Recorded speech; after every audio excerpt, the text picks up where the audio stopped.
আজ কলকাতায় প্রতিবাদ মিছিল কর্মসূচি বিরোধী দলনেতা শুভেন্দু অধিকারী। পুজোর আগে দুর্যোগের দিনে বিদ্যুৎস্পৃষ্ট হয়ে 12 জনের মৃত্যু। আর এই প্রতিবাদ মিছিলের ডাক দিয়েছে খোলা হাওয়া নামে একটি সংগঠন। শর্ত সাপেক্ষে মিছিলের অনুমতি দিয়েছে হাইকোর্ট। মিছিলে থাকার কথা ইতিমধ্যেই জানিয়েছেন শুভেন্দু। তৃণমূলে একে পাল্টা একে সস্তার রাজনীতি বলে নিশানা।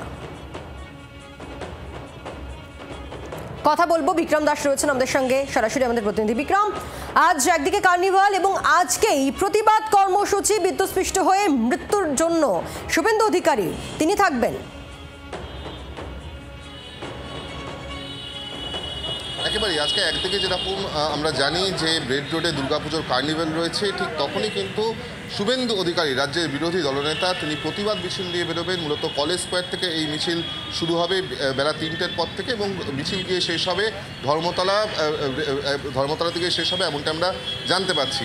এক্ষেত্রে দাঁড়িয়ে শুভেন্দু অধিকারী এই মিছিলটি করার জন্য তিনি কিন্তু আদালতের অনুমতি নিয়েছিলেন। সেক্ষেত্রে হাইকোর্টের তরফ থেকে শর্ত সাপেক্ষ অনুমতি দেওয়া হয় এবং বলা হয় যে পুলিশের তরফ থেকে যেই রুটটি ঠিক করে দেওয়া হবে সেই রুটের বাইরে কিন্তু এই মিছিল যেতে পারবে না। একটা নির্দিষ্ট সংখ্যাও বলে দেওয়া হয়েছে কতজন এই মিছিলে হাঁটতে পারবে। অপরদিকে জানিয়ে রাখবো যে গত 23শে সেপ্টেম্বর জমা জলে কার্যত 12 জন শহরবাসীর মৃত্যু ঘটেছিল এবং সেই প্রতিবাদেই কিন্তু শুভেন্দু অধিকারী রাজ্যের বিরোধী দলনেতা তিনি আজকে এই প্রতিবাদ মিছিলটি করছেন। এবং সেক্ষেত্রে তার যেটা বক্তব্য যে ঘটনা ঘটেছে যার ফলে 12 জনের মৃত্যুর ঘটনা ঘটেছে, সেক্ষেত্রে কিন্তু শহরের মেয়র ফিরহাদ হাকিম তিনি দায় এড়াতে পারেন না। অপরদিকে তৃণমূল কংগ্রেস এই মিছিলকে কেন্দ্র করে তাদের তরফ থেকে যে রিয়াকশন আসছে সেখানে বলা হচ্ছে যে একেবারে রাজনৈতিক উদ্দেশ্য প্রণোদিতভাবে কিন্তু এই মিছিলটি করা হচ্ছে। এবং নজর রাখো বিক্রম, ধন্যবাদ।